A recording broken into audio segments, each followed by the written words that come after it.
നമോ നാരായണായ. എല്ലാവർക്കും പ്രാർത്ഥനാ തീർത്ഥത്തിൻ്റെ പുതിയൊരു വീഡിയോയിലേക്ക് സ്വാഗതം. ഇന്നത്തെ നമ്മുടെ വീഡിയോ എന്ന് പറയുന്നത് ശ്രീമദ് ഭാഗവതത്തിൻ്റെ ചുരുക്കരൂപമായ നാരായണീയം നിത്യവും ജപിച്ചാൽ ഉണ്ടാവുന്ന ഫലങ്ങളെക്കുറിച്ചും അതുപോലെ തന്നെ അതിൻ്റെ പ്രാധാന്യത്തെക്കുറിച്ചുമാണ്. ഈ വീഡിയോ കാണുന്നവരിൽ തന്നെ ഒട്ടുമിക്ക അമ്മമാരും നിത്യവും നാരായണീയം ജപിക്കുന്നവരായിരിക്കും. ഇത് ഒരുപാട് ഫലങ്ങൾ നമുക്ക് തരുന്നുണ്ട്. പ്രത്യേകിച്ച് ഈ ഒരു കാലഘട്ടത്തിൽ ഏറ്റവും കൂടുതൽ നമ്മൾ ബുദ്ധിമുട്ടുന്ന ഒരു കാര്യം എന്ന് പറയുന്നത് രോഗദുരിതങ്ങൾ തന്നെയാണ് അല്ലേ. അപ്പൊ അതിനൊക്കെയും പരിഹാരം എന്നോണം നമുക്ക് ചെയ്യാൻ സാധിക്കുന്ന ഒരു കാര്യമാണ് നാരായണീയം ജപിക്കുക എന്നുള്ളത്. അപ്പൊ നമുക്ക് വീഡിയോയില് നാരായണീയം ജപിക്കുമ്പോൾ ശ്രദ്ധിക്കേണ്ട കാര്യങ്ങളും അതുപോലെ തന്നെ ഇത് നമ്മളിൽ ഉണ്ടാക്കുന്ന മാറ്റങ്ങളെ കുറിച്ചും ഒക്കെ നോക്കാം. വീഡിയോയിലേക്ക് കടക്കുന്നതിന് മുമ്പ് നിങ്ങൾ പുതിയതായിട്ടാണ് എൻ്റെ ചാനൽ കാണുന്നത് എന്നുണ്ടെങ്കിൽ ദയവേദി ചാനൽ ഒന്ന് സബ്സ്ക്രൈബ് ചെയ്യുക. തൊട്ടടുത്ത് തന്നെ ഒരു കുഞ്ഞു ബെല്ലൈക്കൺ ഉണ്ട്, അതോടൊന്ന് പ്രസ് ചെയ്യുക. അതിൽ ഓൾ എന്നുള്ള ഓപ്ഷൻ സെലക്ട് ചെയ്ത് കഴിഞ്ഞാൽ എൻ്റെ എല്ലാ വീഡിയോസിനും നിങ്ങൾക്ക് നോട്ടിഫിക്കേഷൻ കിട്ടുന്നതായിരിക്കും.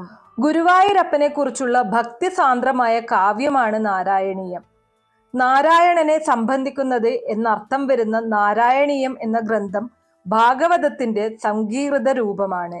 ഈ നാരായണീയം നിത്യവും ജപിച്ചാൽ രോഗങ്ങൾ ഉൾപ്പെടെയുള്ള എല്ലാ ദുരിതങ്ങളും ആപത്തുകളും അകന്നു നിൽക്കുകയും സർവ ഐശ്വര്യങ്ങളും വിജയങ്ങളും പ്രധാനമാവുകയും ചെയ്യുമെന്നാണ് വിശ്വാസം. 18,000 ശ്ലോകങ്ങൾ അടങ്ങിയ ഭാഗവത പുരാണത്തിന്റെ സാരാംശം 1034 ശ്ലോകങ്ങളാക്കി മേൽപ്പത്തൂർ നാരായണ ഭട്ടതിരി എഴുതിയ സംസ്കൃത കൃതിയാണ് നാരായണീയം. ആദ്യം തന്നെ നമുക്ക് നാരായണീയ ഉദ്ഭവ കഥയൊന്ന് നോക്കാം. ഒരിക്കൽ മേൽപ്പത്തൂർ നാരായണ ഭട്ടതിരിപ്പാടിന്റെ വ്യാകരണ ഗുരുവായ അച്യുത പിഷാരടി പക്ഷവാതം പിടിപെട്ട് കിടപ്പിലായി. അദ്ദേഹത്തിന്റെ യാതന കാണുവാൻ കഴിയാതെ ഗുരുദക്ഷിണയായി തന്റെ യോഗശക്തിയാൽ ഭട്ടതിരി വാതരോഗത്തെ തന്റെ ശരീരത്തിലാക്കി ഗുരുവിന്റെ കഷ്ടതയകറ്റി. പിന്നീട് ഭട്ടതിരി രോഗശാന്തിക്ക് ഉപായമന്വേഷിച്ച് ഒരാളിനെ സംസ്കൃത പണ്ഡിതനും മലയാള ഭാഷാ പിതാവുമായ എഴുത്തച്ഛന്റെ പക്കലേക്ക് അയച്ചു. അദ്ദേഹം മീൻ തൊട്ടുകൂട്ടുവാൻ ഉപദേശിക്കുകയും ചെയ്തു. ഇതു കേട്ടയുടൻ ബുദ്ധിമാനായ മേൽപ്പത്തൂർ അതിന്റെ സാരം മനസ്സിലാക്കുകയും ഗുരുവായൂരപ്പ സന്നിധിയിലെത്തി മത്സ്യാവതാരം മുതലുള്ള ഭാഗവത കഥകളും കണ്ണന്റെ ലീലാവിലാസങ്ങളും ഉൾപ്പെടുത്തിയിട്ടുള്ള നാരായണീയം എന്ന സംസ്കൃത സ്തോത്ര കാവ്യത്തിന്റെ രചന ആരംഭിക്കുകയും ചെയ്തു. 14,000 ശ്ലോകങ്ങളുള്ള ഭാഗവത പുരാണത്തെ അതിന്റെ സാരം ഒട്ടും നഷ്ടപ്പെടുത്താതെ തന്നെ 1034 ശ്ലോകങ്ങളാക്കി ശ്രീ ഗുരുവായൂരപ്പന് സമർപ്പിച്ചു. ഓരോ ദിവസവും ഓരോ ദശകം എഴുതിയിട്ടാണ് ഗുരുവായൂരപ്പന് സമർപ്പിച്ചത്.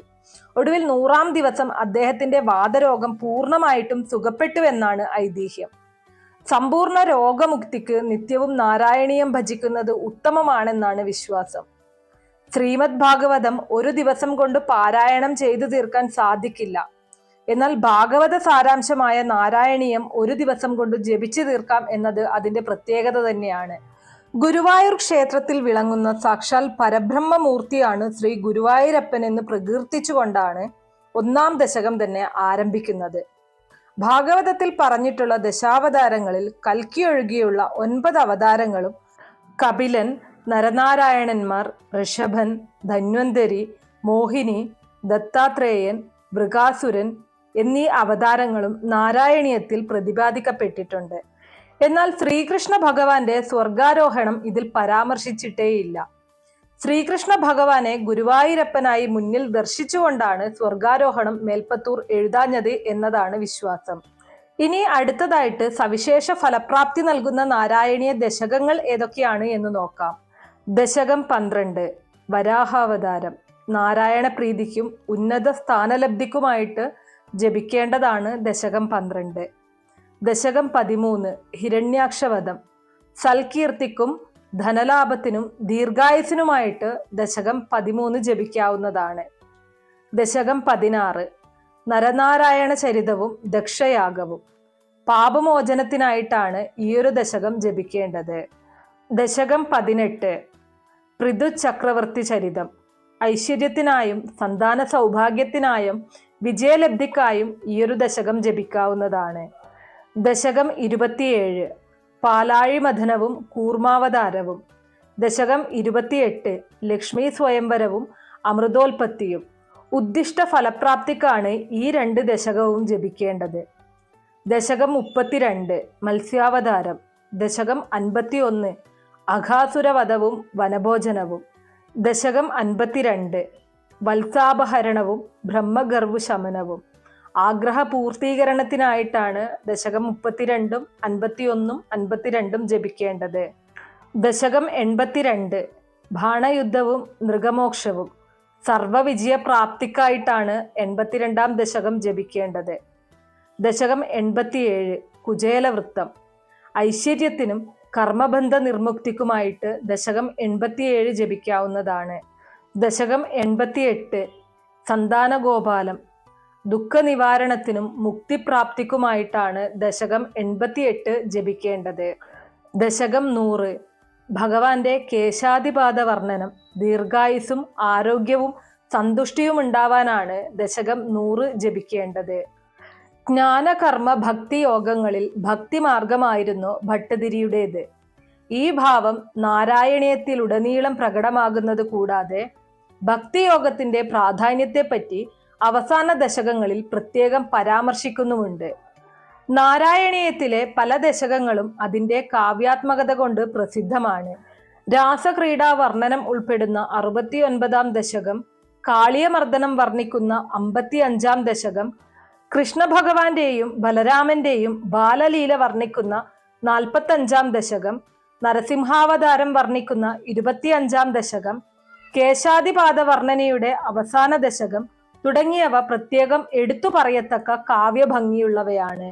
രാമായണം, ശ്രീമദ് ഭാഗവതം എന്നിവയെപ്പോലെ ഭക്തർ നിത്യപാരായണത്തിന് നാരായണീയവും ഉൾപ്പെടുത്തുന്നു എന്നത് ഇതിലെ ഭക്തിഭാവത്തിൻ്റെയും ആകർഷകമായ ശൈലിയുടെയും ദൃഷ്ടാന്തമാണ്. ശ്രീകൃഷ്ണ കഥകൾക്ക് പ്രാധാന്യം നൽകി രചിച്ച കാവ്യമാണെങ്കിലും ഭഗവത്ഗീതയിലെയും ശങ്കരാചാര്യരുടെ ഭാഷ്യങ്ങളിലെയും മറ്റും ദർശനങ്ങളുടെ സമഗ്രമായ പരിചിന്തനവും അവസാന ദശകങ്ങളിൽ ഉൾപ്പെടുത്തിയിട്ടുണ്ട്. നാരായണീയം എന്ന വിശിഷ്ട ഗ്രന്ഥത്തെയും അതിൻ്റെ കർത്താവായ മേൽപ്പത്തൂർ നാരായണ ഭട്ടതിരിയെയും ആദരിക്കുവാൻ എല്ലാ വർഷവും വൃശ്ചികം 28 ഗുരുവായൂർ ദേവസ്വം നാരായണീയ ദിനമായിട്ട് ആചരിക്കുന്നു. നാരായണീയം രാവിലെ ജപിക്കുന്നതാണ് ഏറ്റവും ഉത്തമം. വൈഷ്ണവ ക്ഷേത്രത്തിങ്കലോ പൂജാമുറിയിലോ ശുദ്ധിയുള്ള സ്ഥലത്തോ മനസ്സും ശരീരവും ശുദ്ധിയാക്കി ജപിക്കാവുന്നതാണ്. നാരായണീയം മുഴുവനും നിത്യവും ജപിക്കാൻ സാധിക്കാത്തവർക്ക് രോഗദുരിത ദുഃഖങ്ങളിൽ നിന്നും മോചനത്തിനായി ചില അധ്യായങ്ങളിലെ ശ്ലോകങ്ങൾ മാത്രമായും നിത്യവും ജപിക്കാവുന്നതാണ്. ഗുരുവായൂരപ്പനെ മേൽപ്പത്തൂർ നൽകിയ വിലമതിക്കാനാവാത്ത കാണിക്കയാണ് നാരായണീയം. ശാരീരികമായിട്ടുള്ള അസുഖങ്ങളെ സുഖപ്പെടുത്താൻ മാത്രമല്ല, മാനസികമായിട്ടുള്ള ഉന്മേഷം നിലനിർത്താനും നാരായണീയം ജപിക്കുന്നത് വഴി സാധിക്കും. ഞാൻ ഈ പറഞ്ഞതുപോലെ നാരായണീയ ജപത്തിന്റെ ഗുണങ്ങൾ പലതാണ്. എല്ലാ മനുഷ്യരുടെയും രോഗം സുഖപ്പെടുത്തണമേ എന്ന ഹൃദയസ്പർശിയായ പ്രാർത്ഥനയോടെയാണ് നാരായണീയത്തിലെ ഓരോ അധ്യായവും അവസാനിക്കുന്നത്. അതുപോലെ തന്നെ വിവാഹം വൈകുന്നവർക്ക്, വിവാഹ കാര്യങ്ങളിൽ തടസ്സം നേരിടുന്നവർക്കും നാരായണീയം ജപിക്കുന്നത് വഴി ഫലം വളരെ പെട്ടെന്ന് തന്നെ ലഭിക്കുന്നതായിരിക്കും. ഈ ഒരു കാലഘട്ടത്തിൽ ഒട്ടുമിക്ക ആൾക്കാരും നേരിടുന്ന വലിയൊരു പ്രശ്നം എന്ന് പറയുന്നത് രോഗദുരിതങ്ങൾ തന്നെയാണ്. രോഗദുരിതങ്ങൾ വരുന്നത് വഴി സാമ്പത്തിക പ്രശ്നങ്ങൾ ഉണ്ടാവുന്നു. അതുവഴി പലതരത്തിലുള്ള ബുദ്ധിമുട്ടുകളും നേരിടേണ്ടതായിട്ട് വരുന്നു. അപ്പോൾ ഇതിനൊക്കെയും പരിഹാരം എന്നോണം നിങ്ങൾക്ക് നാരായണീയം ജപിക്കാവുന്നതാണ്. അപ്പോൾ ഇത്രയേ ഉള്ളൂ ഇന്നത്തെ വീഡിയോ കുറച്ചു പേർക്കെങ്കിലും ഉപകാരപ്രദമായി കാണുമെന്ന് വിശ്വസിക്കുന്നു. ഇതുപോലുള്ള അറിവുകൾക്കായിട്ട് നമ്മുടെ ഈ ചാനൽ ഒന്ന് സബ്സ്ക്രൈബ് ചെയ്യുക. വീഡിയോ ഇഷ്ടമാവുകയാണെങ്കിൽ ലൈക്ക് ചെയ്യാനും ഷെയർ ചെയ്ത് മറ്റുള്ളവരിലേക്ക് എത്തിക്കാനും മറക്കരുത്. നിങ്ങൾക്ക് ഏതെങ്കിലും തരത്തിലുള്ള സംശയങ്ങളോ അഭിപ്രായങ്ങളോ നിർദ്ദേശങ്ങളോ ഉണ്ടെങ്കിൽ കമന്റ് ബോക്സ് വഴി അറിയിക്കുക. നന്ദി.